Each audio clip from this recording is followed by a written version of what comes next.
এর আগে বাংলায় সন্দেশখালী নিঃসন্দেহে বড় ইস্যু। বাংলায় ভোট প্রচারে এসে একাধিকবার সন্দেশখালীতে নারী নির্যাতনের ঘটনায় সরব হয়েছেন প্রধানমন্ত্রী। বিজেপি শীর্ষ নেতৃত্বরা সরব হয়েছে বাংলার সব বিরোধী দলে। অভিযোগ উঠেছে মমতা বন্দ্যোপাধ্যায়ের আমলে বাংলার মহিলারা সুরক্ষিত নয়। শুক্রবার পূর্ব বর্ধমানের রায়নার সভা থেকে এই ইস্যুতে বাংলার মুখ্যমন্ত্রী মমতা বন্দ্যোপাধ্যায় বলেন, সন্দেশখালীতে তিনি কিছু হতেই দেননি, তবে মহিলাদের ওপর অত্যাচারের ইস্যুতে রাজ্যপালের বিরুদ্ধে ওঠা অভিযোগ নিয়ে মুখ খুলেছেন তিনি।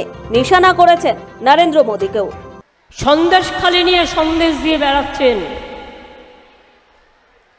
আমি সন্দেশখালীতে এমন কোনো ঘটনা ঘটতে দিইনি।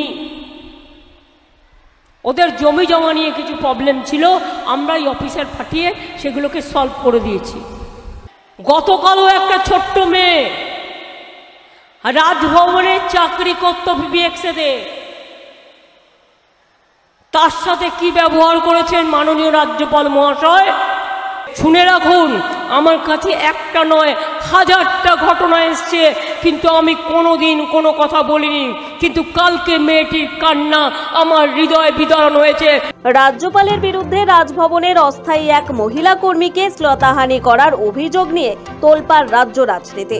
বিষয়টি প্রকাশ্যে আসার পর থেকেই সরব বাংলার শাসক দল তৃণমূল। তবে রাজ্যপালের দাবি তার বিরুদ্ধে রাজনৈতিক ষড়যন্ত্র করা হয়েছে। এটা সির্ফ নির্বাচনী কৌশল। ভোটের মুখে তাকে অপদস্থ করতে এই অভিযোগ আনা হয়েছে। এসবের মাঝেই শুক্রবার রায়নার সভা থেকে মমতা বলেন, কেন তার ঘরে কাজ করে বলে মেয়েটিকে একবার নয় পরপর দুবার নির্যাতন করেছেন। প্রশ্ন তোলেন, প্রধানমন্ত্রী কেন এ বিষয়ে চুপ?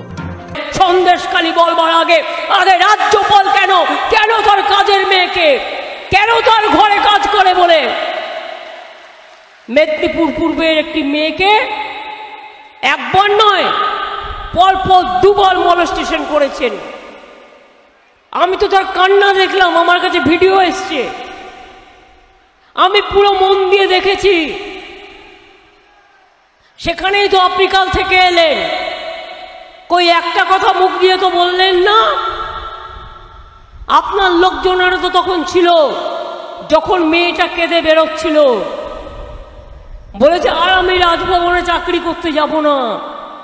ভয় পাচ্ছে কখন যখন তখন ডেকে খারাপ ব্যবহার করবে, অসম্মান করবে। আর আপনি মা বোনেদের নিয়ে কথা বলেন।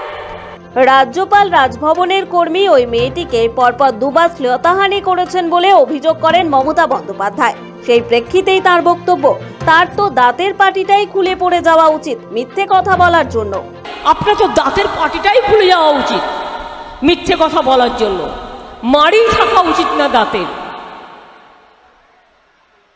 দুই বলে কিনা তৃণমূল দুর্নীতিবাজ, তাই ওনারা কাজ করবে। আরে তৃণমূল তো তোদের দুর্নীতির কাছে চুনোপুটি।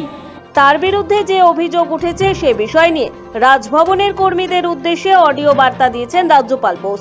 তার দাবি, তাকে অপদস্থ করতে রাজনৈতিক কারণে রাজভবনে আরও এক ব্যক্তিকে ঢোকানো হচ্ছে। রাজভবনের দাবি, রাজ্যপাল যেহেতু রাজ্যের একাধিক দুর্নীতির বিরুদ্ধে সরব হয়েছেন, তাই পরিকল্পিতভাবে তাকে ফাঁসানোর চেষ্টা করা হচ্ছে। এসবের মাঝে রাজ্যের সাংবিধানিক প্রধানকে ঝাঁঝালো আক্রমণ শানালেন বাংলার প্রশাসনিক প্রধান।